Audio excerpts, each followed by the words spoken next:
Welcome to the Fleet Air Arm Museum. This is Europe's largest naval aviation museum. And what a lot of people don't realise when they come here and they look around and they see roundels on the sides of aeroplanes is that the Royal Navy fly aeroplanes. This has nothing to do with the RAF. So everything you see around us today is going to be related to the Royal Navy. With the exception, of course, of the big bird over there, which is Concorde. And it took off in 1969, and after all of its test flights, it finally flew in here in 1976. And we built a hangar around it, and it's been here ever since.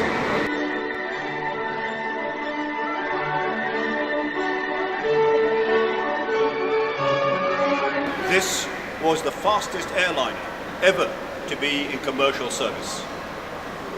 It took 3 hours to cross the Atlantic. It first flew in 1969, but nothing in the sky today can compare with it. This is the Fairey Delta II, a British supersonic research aircraft that was built to investigate the performance of the Delta wing at all sorts of speeds, including supersonic speed. The aircraft was the first to exceed 1,000 miles per hour and held the world speed record for over a year in 1957.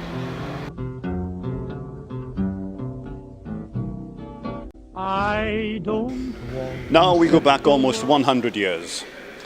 The Sopwith Pup, which entered service with the Royal Flying Corps and the Royal Naval Air Service in 1916 during the First World War. It was a single-seat fighter, very maneuverable.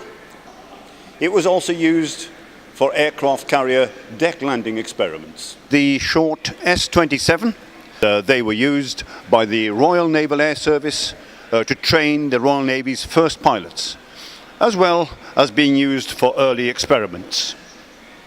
This aircraft made the first successful takeoff from a moving ship in 1912. The Harrier is still used by the United States Marine Corps.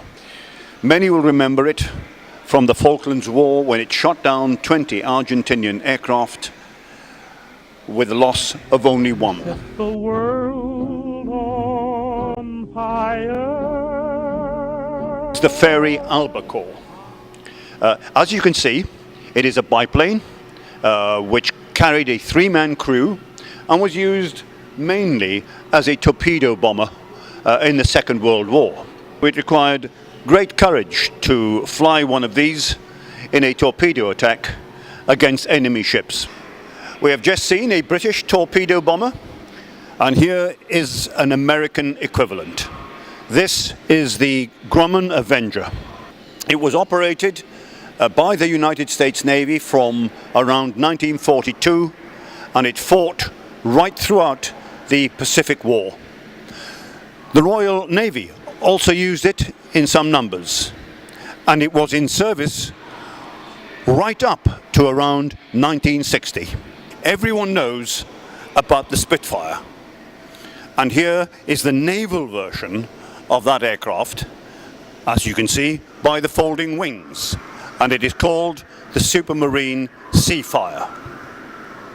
They were not originally designed for deck landings.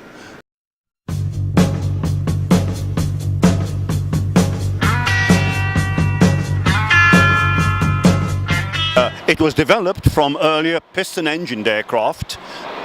It was also used by the German Navy in the 1950s and the 1960s.